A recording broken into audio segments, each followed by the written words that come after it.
Sometimes, it's not the illness that hurts the most. It's who doesn't show up for you when you need them the most. Hello, my name is Helen Whitford. I'm 72 years old, and before I dive into this story, I want to ask, where are you watching from today? I love to know the places these words reach, the towns and cities where other hearts like mine sit, listening, perhaps nodding in quiet recognition. Now let me take you back to where this all began. A sterile hospital room, where I lay with tubes in my arm and machines beeping gently at my side. I had suffered a minor stroke. The doctors told me I was lucky. Lucky it wasn't worse. Lucky I'd gotten there in time. But as the hours stretched into days, I realized luck was a cruel word. Because while I was battling fear and loneliness, my family, the very people I had given my life to, were nowhere to be found. At first, I told myself they must be busy. My son Daniel worked in finance, always darting in and out of meetings. My daughter Lisa had her hands full with her own family. My grandchildren lived just 20 minutes away. I had hoped maybe they'd sneak in after school, their laughter lighting up the room. But nobody came. Not once. On the third day, I asked a nurse if anyone had called. She shook her head, then hesitated, her eyes soft with pity. "Your children must be traveling," she said, as though it explained everything. Traveling? My heart gave a painful thump. I pressed her for details, and she admitted that she'd overheard one of the younger nurses chatting, that my family had flown to Europe. Europe? While I lay in a hospital bed, scared I might not wake up the next morning, they were smiling for photographs under the Eiffel Tower. The betrayal didn't land all at once. It sank in slowly, like ice water dripping into my veins. I thought back to every moment I had been there for them. The nights I sat up with Daniel when he had the flu, the mornings I packed Lisa's school lunches with little notes tucked inside, the sacrifices I made after my husband died so they could still attend good schools. And now? Not even a phone call, not even a text. I stared at the ceiling that night, listening to the hum of the machines, and I realized something I'd never allowed myself to think before. Maybe I wasn't family anymore. Maybe I was just convenient. A wallet, a babysitter, a spare room they could use when it suited them. But love, respect, those were long gone. When the doctor finally cleared me to go home, I should have felt relief. Instead, a cold dread filled me, because home didn't mean warmth anymore. Home meant the place where my absence hadn't been noticed. I hailed a cab outside the hospital and gave the driver my address. The ride was quiet. The world outside the window bustled with life. Families laughing together on sidewalks, children tugging their parents' hands, couples sharing ice cream cones. I watched them with a hollow ache in my chest. They didn't know how lucky they were. When we pulled up to my house, something inside me braced. The grass was overgrown, newspapers piled up on the porch, as though the house itself had been abandoned.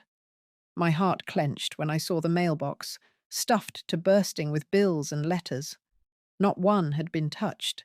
Not one hand had reached out in my absence. I dragged my small hospital bag up the steps, fumbling with the key, and when the door creaked open, I was hit by the stale, empty air of neglect. My home felt foreign, cold. Dust lingered on the furniture. A plate sat in the sink, hardened food clinging to its surface, as though someone had tossed it there before rushing out the door. And then I saw it, the credit card statement, lying open on the counter. Thousands of dollars charged in restaurants, boutiques, hotels, dates that aligned perfectly with their vacation. They hadn't just left me. They had used me. My name, my money, my trust, all while I lay in a hospital bed, waiting for someone to care. I sank into the nearest chair, the weight of it all pressing down on my chest. And for the first time in my 72 years, I felt something shift inside me. A quiet voice whispered in the back of my mind, "If they can leave you behind, you can leave them too." And right then, I knew this story wasn't going to end the way they thought. The next morning, I walked through each room of my house slowly, as though I were a stranger in a museum. Every corner told a story I hadn't noticed before. The framed photographs on the walls, smiles, graduations, birthdays, suddenly looked staged, hollow. I pressed my fingertips against the glass of one picture, the last Christmas I had hosted, with Daniel and Lisa at the table. I remembered the warmth of that night. But now all I could see was how quickly they had eaten and left, barely thanking me, already making plans for their own lives while I scraped dishes into the sink. I opened the stack of mail piled on the kitchen counter. Bills, overdue notices. My electricity was nearly cut off. Insurance warnings, a property tax reminder. My children hadn't even bothered to keep the basics afloat while they drained my account for Paris dinners and souvenirs. The worst was the credit card summary.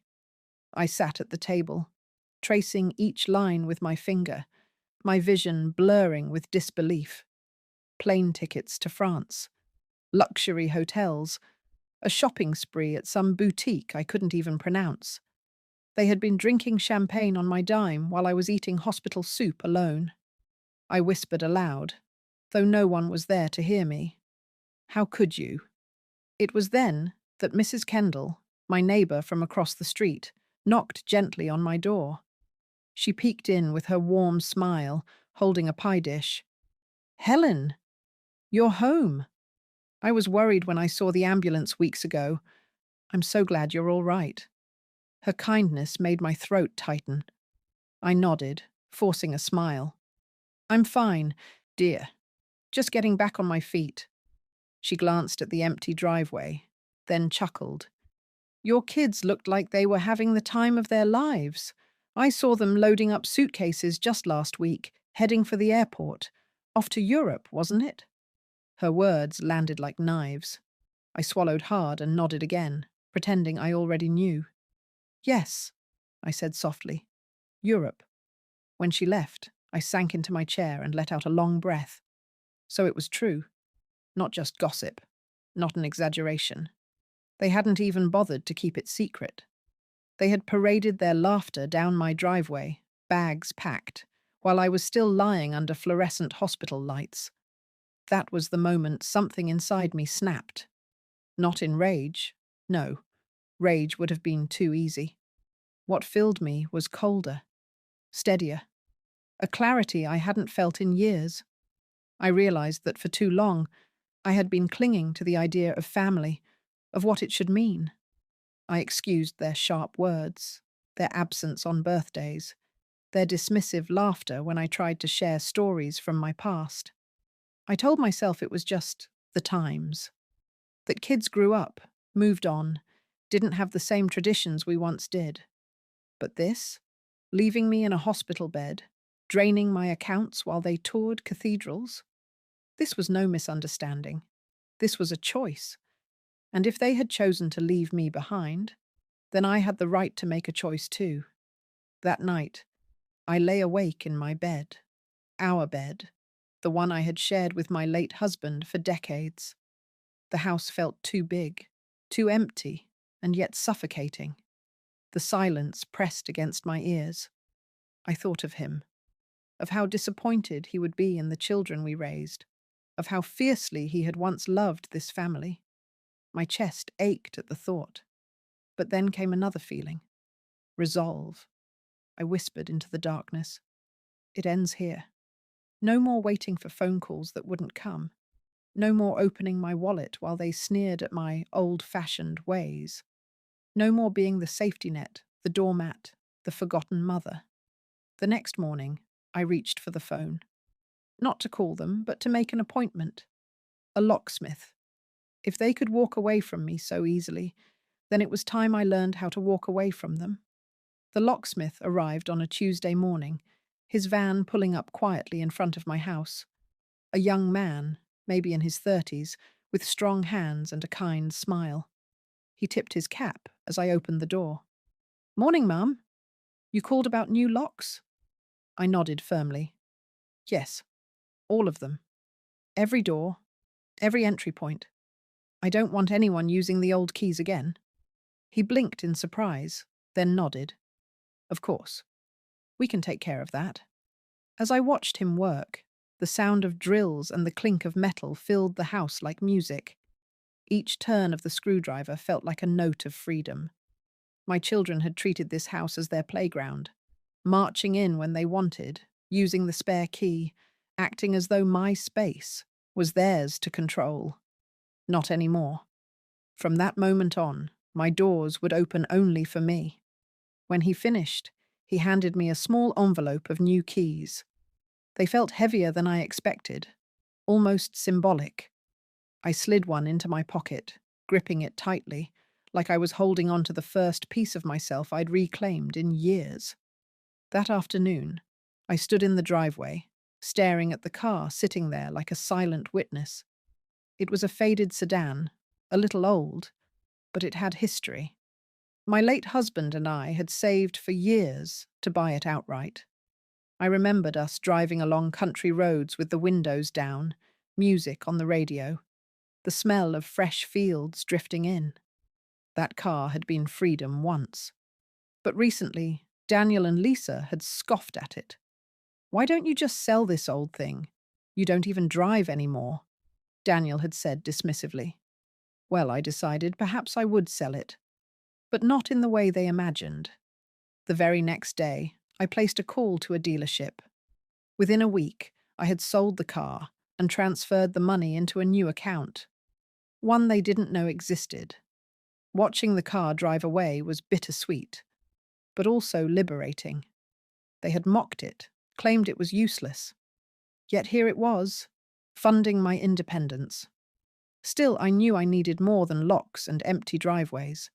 I needed clarity, proof. Something to remind myself, when doubt crept in, that I wasn't being dramatic or unfair. So I sat down at the dining table with a thick ledger book. One by one, I began collecting everything: credit card statements, bank withdrawals, unpaid bills. I stacked them neatly, highlighting each date that aligned with their so-called vacation. The numbers told a story even sharper than words. $500 here, $1,200 there, hotel stays, designer stores. And alongside each charge, I wrote down what I had been doing that day. June 12th, $900 at Louis Vuitton. I was undergoing MRI scans. June 15th, $320 dinner at Café de Paris. I was being told I might not recover fully. June 18th, $1,100 for flight upgrades. I was lying in a hospital bed, waiting for someone to hold my hand. The contrast was so stark, it made my hands tremble. But those pages, filled with ink and pain, hardened my resolve. This wasn't just neglect. It was betrayal, financial theft hidden under the mask of family. When I closed the ledger, I whispered to myself, "This is my record, and someday it will be theirs too."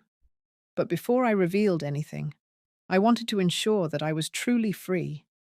My locks were changed, my car was gone, my accounts were separated. Slowly, I was cutting the threads that tied me to their control. That night, I sat on the porch as the sun sank behind the trees, the warm glow washing over my face. For the first time in years, I felt the quiet thrill of being in charge of my own life. My children had left me behind. But what they didn't know, what they would never see coming, was that I was preparing to leave them behind too. And unlike them, I wouldn't be sneaking away on a plane. I'd be walking out the front door, locking it behind me, and never looking back. The decision to sell the house came quietly, like a whisper that turned into a roar. At first, I only meant to distance myself, change the locks, keep my money safe. But as the days passed, the silence of those empty rooms pressed on me. Every creak in the floorboards, every shadow in the hallway reminded me of birthdays that had gone uncelebrated. of dinners where laughter was forced, of nights I waited for phone calls that never came. Why was I clinging to four walls that no longer sheltered love? So I picked up the phone again. This time I called a realtor. Her name was Monica, a sharp woman in her 40s with an efficient smile. She walked through the house with a practiced eye, jotting notes and snapping photos. "It's a good property," she said. "Solid bones. With a few updates, it could fetch a very nice price." I nodded, pretending her words were just about business. But inside, I felt a pang of something deeper. This had been the house where my husband carried me across the threshold on our wedding night. The house where my children took their first steps, where we gathered for Thanksgivings, where I kissed him goodbye before his final trip to the hospital. Letting go felt like betrayal, until I remembered how easily they had betrayed me. That night, I sat in the living room surrounded by boxes. I began sorting through belongings with careful hands. My husband's old pocket watch. I slipped it into a velvet pouch to take with me.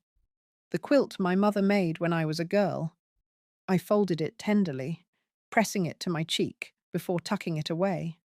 But the things my children always claimed as theirs, the china set Lisa insisted she'd inherit, the desk Daniel said he'd use when he took over the accounts, I left behind.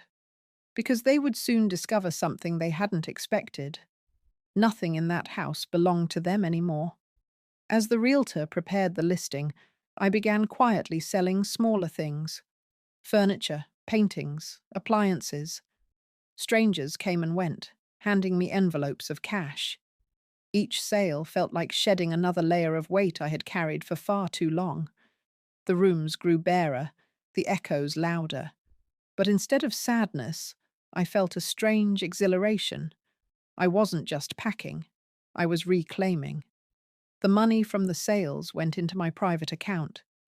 I spoke with a lawyer, ensuring all documents were ironclad.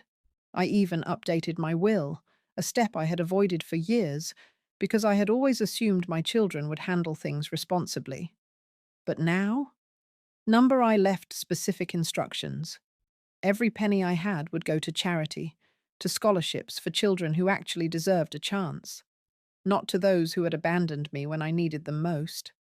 Still, I wanted them to know why, to feel it, not just see the empty spaces. So one afternoon, I pulled down the old family photo album from the top shelf of the closet. Its pages were filled with moments, birthdays with frosting on little faces, vacations with sandy toes, my husband's proud smile at graduations. I flipped through slowly, my heart aching with the weight of memory. Then I slipped an envelope between the pages. Inside were copies of the ledger entries, credit card statements, and a handwritten note. "This is what family did to me. While I lay in a hospital bed, you chose Paris. While I struggled to breathe, you chose champagne. This house, this money, this trust. It is no longer yours. I am no longer yours. Consider this album the last memory we share." I placed the album carefully back on the shelf, knowing it would be one of the first things they looked for when they came back.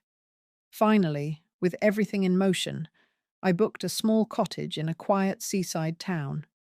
Nothing grand, but it was mine. A place where no footsteps would trample my peace, where no laughter would cut like knives. The night before I left, I walked through the empty house one last time. Each room held a memory, and each memory hurt. But as I locked the door behind me, a calm smile spread across my face. For once, I wasn't the one being left behind. It was a Sunday afternoon when they came back. I wasn't there to see it, but I can picture it as clearly as if I'd been sitting across the street with a lawn chair and a glass of iced tea. The taxi pulled up first, heavy with luggage. My son Daniel stepped out, his sunglasses perched on his head, the kind of smug grin that came from weeks of luxury. His wife followed, pulling a designer bag I knew had been charged to my card. Lisa arrived in a separate car with her children, chatting loudly on her phone, her laughter sharp and careless. They looked tan, rested, brimming with stories to tell about their adventures. They walked up the driveway, rolling their suitcases, expecting the same home they had left behind. Then came the first stumble. Daniel pulled out his key, slid it into the lock, and nothing. He frowned, tried again, jiggled it harder. Still nothing. "Lisa," he called over his shoulder, irritation already creeping into his voice. "Did you change the lock for some reason?" She gave him a confused look. "Why would I do that? Let me try." Her key failed too. One by one, they all tried, growing more frustrated with each failed attempt. The children whined, tugging at their parents' clothes. Daniel cursed under his breath, rattling the handle like the door owed him something. And then the real shock hit. Lisa pressed her face against the window. "Daniel, the house, it's empty." He shoved her aside, peering in himself. The furniture? Gone. The walls? Bare. The shelves? Stripped. Nothing remained but echoes. I imagine his stomach must have dropped, the colour draining from his sunburnt face. "What the hell is this?" he muttered. The neighbours had noticed, of course. Mrs. Kendall waved cheerfully. From across the street, her apron dusted with flour. "Oh, hello! You just missed your mother. She moved out weeks ago." Their heads snapped toward her. Lisa's jaw fell open. Daniel stalked toward her, his voice sharp. "Moved? What do you mean moved? Where?" But Mrs. Kendall just blinked in surprise. "Didn't she tell you? Packed everything up. Sold the car, too. She seemed so happy about it." That was when the panic truly set in. They pulled out their phones, calling me over and over. Ring after ring. My phone lit up in my cottage by the sea, where I sat sipping tea and listening to the waves. I didn't answer. I let the silence speak louder than I ever could. Finally, they noticed the envelope taped to the front door. Daniel ripped it off, tore it open, and began to read. His face stiffened with every word. Lisa peered over his shoulder, her lips trembling as her eyes darted across the page. "Don't worry. The bills are paid, the car is gone, and so am I. This house no longer belongs to you, because it never did. While you were sipping champagne in Paris, I was lying in a hospital bed, alone. You didn't come. You didn't call. But you did remember to use my money. I hope the memories you made were worth the cost. Because you've lost me, and everything I once gave so freely." By the time they finished, their children were asking questions. "Where's Grandma? Why can't we go inside?" And there stood Daniel and Lisa, faces pale, clutching a letter that told them what they never thought possible. Their safety net had been cut. Their mother, the one they mocked, ignored and drained dry, had finally vanished from their grasp. I imagined Daniel's anger boiling over, Lisa's tears spilling down her cheeks, their voices rising in panic. But none of that reached me. In my quiet little cottage, I set the phone aside, stretched my legs, and smiled to myself. For the first time in decades, I wasn't the one waiting by the door. They were. It didn't take long for them to track me down. A week, maybe less. I was sitting in my little seaside cottage one afternoon, the salty breeze drifting in through the window, when I heard the sound of a car door slamming outside. Heavy footsteps followed. Then came the pounding on the door. I didn't move right away. I just sat there, sipping my tea, letting them stew in their impatience. Finally, I rose and opened the door.